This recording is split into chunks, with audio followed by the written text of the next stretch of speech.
6 o'clock on the clock. This is TSN Online. And now everything you need to know in Ukraine and around the world. I'm Ivan Kostroba. Hit like and let's get started.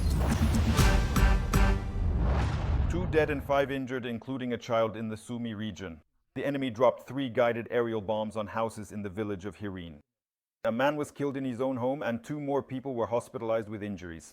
Also, as a result of the enemy attack, an employee of an agricultural company was killed in the Mykolaiv community. Her 4-year-old daughter from the village of Dnipropetrovsk is in critical condition. The occupiers struck their house at night, causing a fire to break out. The child is in intensive care with burns and injuries, and her mother and grandmother have also been hospitalized. And in the Stepanivska community near Sumy, about 20 houses and the post office were damaged by occupiers' drones. And Shostka in the Sumy region now has gas again. For several days, the city lived in blackout conditions without electricity, gas, or light due to damage to the gas distribution station, the water supply system, and energy facilities. The Russians shelled the community's critical infrastructure for several days, and on Saturday they also struck the railway station. 1 person was killed and 8 were wounded at that time. As a result of the terrorist attacks, in some places there was no electricity for almost a week. As a result, the community set up 125 points of invincibility. During this time, almost 2,500 residents turned to the rescuers' mobile stations for help. Those who needed it were provided with psychological assistance. For the residents, including many children, hot meals were organized at the State Emergency Services field kitchens. For those who couldn't get to the distribution points on their own, food was delivered by volunteers and neighbors. Forced austerity is making a comeback.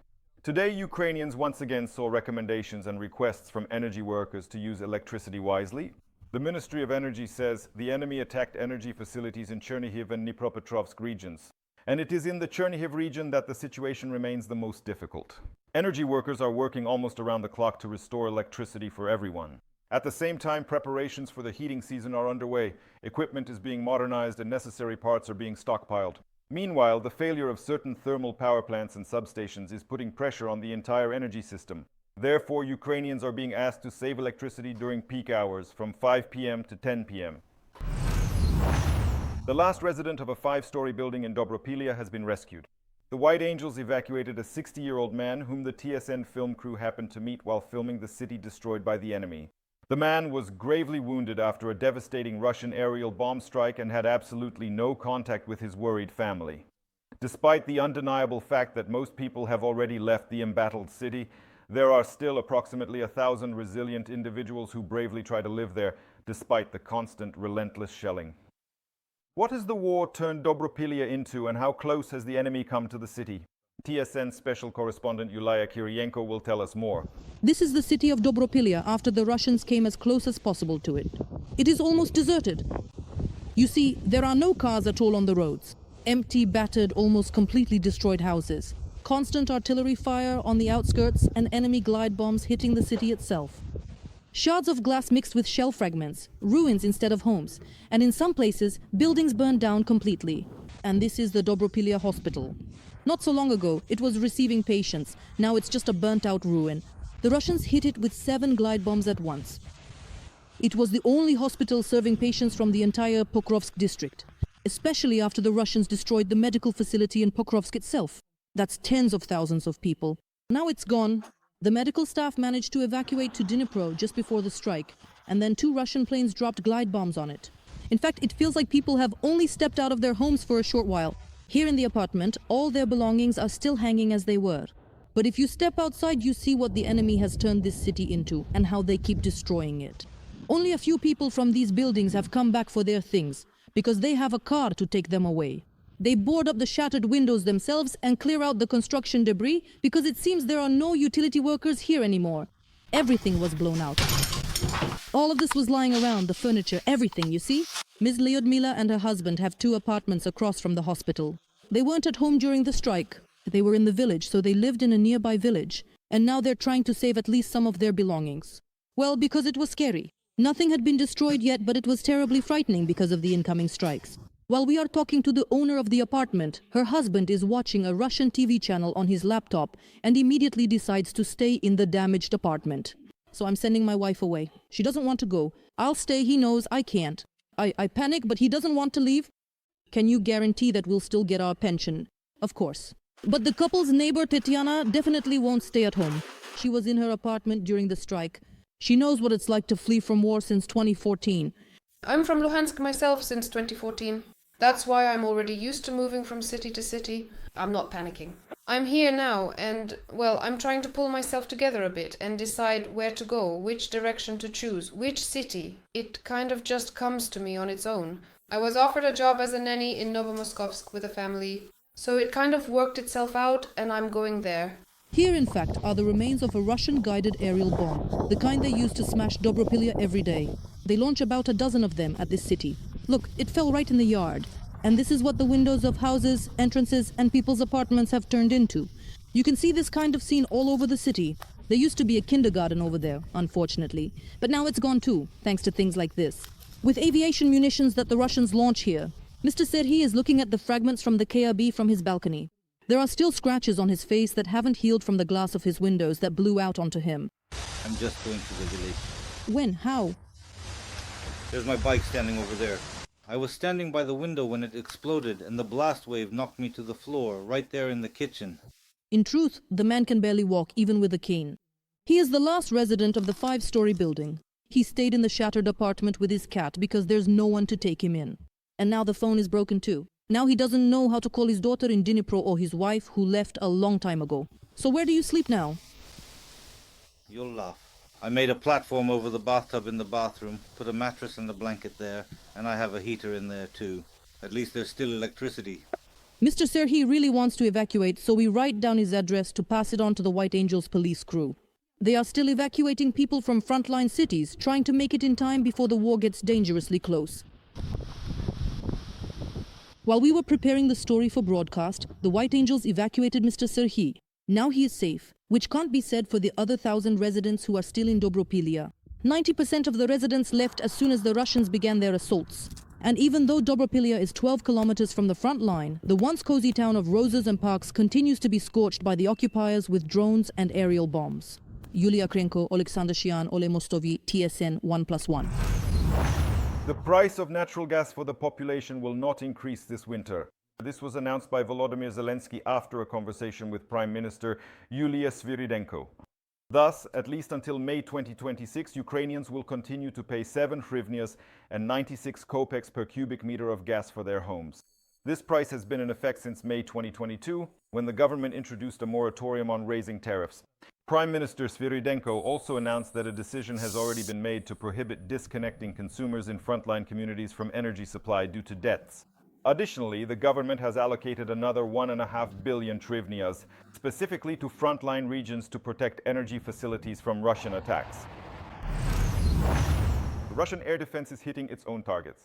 In the Belgorod region, a Russian air defense missile fell on a residential building, and footage of the impact appeared online. The video shows the missile striking the upper floors of the building at an angle. As a result, windows were shattered in 15 apartments and about 20 parked cars were damaged. Local authorities claimed that the incident allegedly occurred due to the fall of drone debris.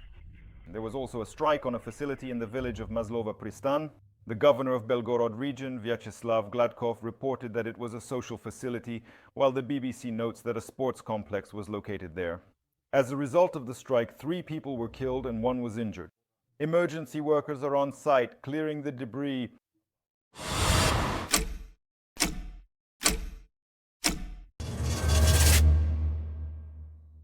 Russian money for the benefit of Ukraine.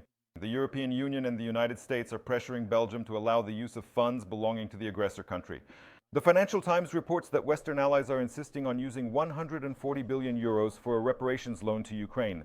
They hope to reach an agreement on the decision by December of this year and to send the first tranches in the second quarter of 26. However, according to journalists, Belgian Prime Minister Bart De Wever is very concerned about such a move and has asked the other 26 EU countries to guarantee the legal and financial risks that may arise from using Russian assets so that Brussels would not have to return them on its own.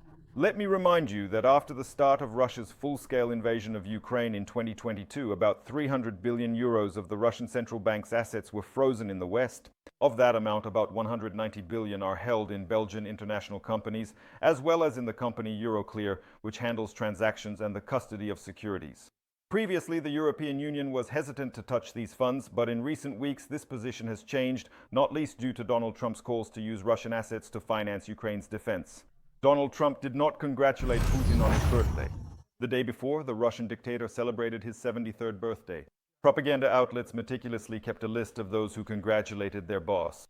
In addition to the leaders of post-Soviet countries, Putin was honored by Israeli Prime Minister Netanyahu, India's Modi, Turkish President Erdogan, and Chinese leader Xi Jinping. However, no conversation with the President of the United States was scheduled. This was reported by Putin's aide Ushakov. This is happening against the backdrop of a noticeable cooling in their relations. Trump is threatening to supply Ukraine with long-range Tomahawk missiles. Putin responded that this would destroy relations with America. Just the day before, Donald Trump himself hosted Canadian Prime Minister Mark Carney at the White House and brought up the topic of Russia, once again stating that he is very disappointed with Putin. I get along very well with Putin, and I thought, what was that all about? I am very disappointed in him because I thought this would be easy to resolve. But it turned out that perhaps this is more complicated than the Middle East. The knife attack. In Germany, politician Iris Stalzer was seriously injured in her own home. She was elected mayor of the city of Herdecke. However, she had not yet had time to take office. It is reported that the woman was found in her own home by her adopted son. Emergency services arrived at the scene. The victim was airlifted to the hospital by helicopter. The police have set up a special investigative team. They are investigating in all directions and are not ruling out a family conflict either. Local radio reported that the police escorted a teenager out of the house in handcuffs. According to another version, several men inflicted stab wounds near the politician's home. None of the versions have been officially confirmed so far. Chancellor Friedrich Merz wrote on Platform X that he was horrified by the incident and wished the victim a speedy recovery. Leaders of parliamentary factions made similar statements. Just in the past few days, the central office of the CSU party in Munich was set on fire, and in Berlin, activists tried to break into the headquarters of the Christian Democratic Union. Iris Stalzer, who was injured the day before, represents the Social Democrats. She is currently in critical condition. The 55-year-old woman was found at her residence, severely wounded. At the moment, we can confirm that her life is in danger. This woman is the future mayor. She was elected in the local elections in North Rhine-Westphalia. She was transported to the hospital by rescue helicopter. There she will receive intensive medical care. The Hagen City Police Department has set up a homicide investigation team, and the investigation is ongoing. A regional council deputy accused of faking military service for image has gone on trial in Dnipropetrovsk region. Her newlywed husband, an officer of the Armed Forces of Ukraine, is also on trial with her. They got married after the charges were announced. According to the investigation, the couple acted together to falsify the deputy's military achievements. They also involved the head of the training center. Not in the dock, but on the screen. In the courtroom are the newlywed couple, the deputy and the officer. Mariana Kiziarova now has a new last name after the wedding. She is speaking to the judge from home, complaining about the bail being too high. I have the status of an unemployed person. After being discharged from the military, I didn't even have that kind of money. I was recognized as borrowed money. And her husband from the new military unit to which he was transferred after being served with suspicion. He asked not to show his face for security reasons, since after posting bail he is back on duty. The preventive measure is absolutely not justified at all. The bail was indeed posted on time, precisely as required. It has no legitimate grounds whatsoever under any circumstances. They were detained in June. The State Bureau of Investigation stated the deputy was faking military service and receiving payments from the state.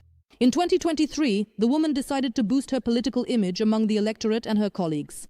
Her social media is filled with photos and videos in uniform, but when it came time to choose a preventive measure, the deputy couldn't recall either her military specialty or the caliber of her weapon. Instead, she admitted that she received her combat veteran status after spending just a few days in the Donetsk region. And here are her phone conversations, recorded by the State Bureau of Investigation. The oath ceremony happened without me. The most unpleasant part was that I ran into my company commander on the porch. Just so you know, I'm currently in a trench operating a UAV. Well, he looked at me and said, "What, another dead soul?" The third figure, the head of the training center, admitted guilt immediately after being charged, compensated for the damages and received a suspended sentence. According to the State Bureau of Investigation, the deputy was occasionally brought to training for a few hours by her driver. A soldier is supposed to come in, or rather a female soldier. She is joining our brigade, obviously through our battalion. She'll bring her documents, get acquainted, we'll need to enroll her and then let her go. In September, the head of the training center, who was on probation, was again detained in an illegal casino with money. Law enforcement officials stated that he was organizing the escape of servicemen directly from the units in exchange for bribes. The cost of the full package, including illegal border crossing, reached $14,000. He was taking them out through the checkpoints. Sometimes it happens that people just drive around the area, persuading someone to come out onto a particular road. The former head of the training center will be tried separately on this suspicion. Money for healing. But the court refused to ease the conditions for the newlyweds, did not reduce the bail, and imposed additional obligations not to leave their place of residence and service, and to appear in court at the first summons. They must notify the court of any change in their place of residence and/or work or service, refrain from communicating with witnesses and experts in the criminal proceedings, and surrender their passport and international passport to the relevant state authorities for safekeeping. The couple faces up to 10 years in prison. Olha Paluska, Alexander Kulish, Dnipropetrovsk region, TSN 1+1. And now help from the dictator's friend. In September, Belarus increased its gasoline exports to Russia fourfold. Last month, 49,000 tons of gasoline and 33,000 tons of diesel fuel were delivered by rail. This is happening against the backdrop of a fuel shortage that arose in the aggressor country after Ukrainian attacks on oil refineries. In recent weeks, some Russian regions have temporarily frozen fuel prices and are rationing gasoline sales. Additionally, the aggressor country has restricted the export of gasoline and diesel. Analysts call the tactic of Ukrainian strikes on Russian oil refineries successful, as the fuel market crisis in Russia is unprecedented. Local oil refineries have lost 38% of their capacity. On that note, I say goodbye to you. If you want more information, visit our website or wait for the summary broadcast. It airs at 7:30 p.m. There you'll find all the most important events of the day. And don't forget to like this episode.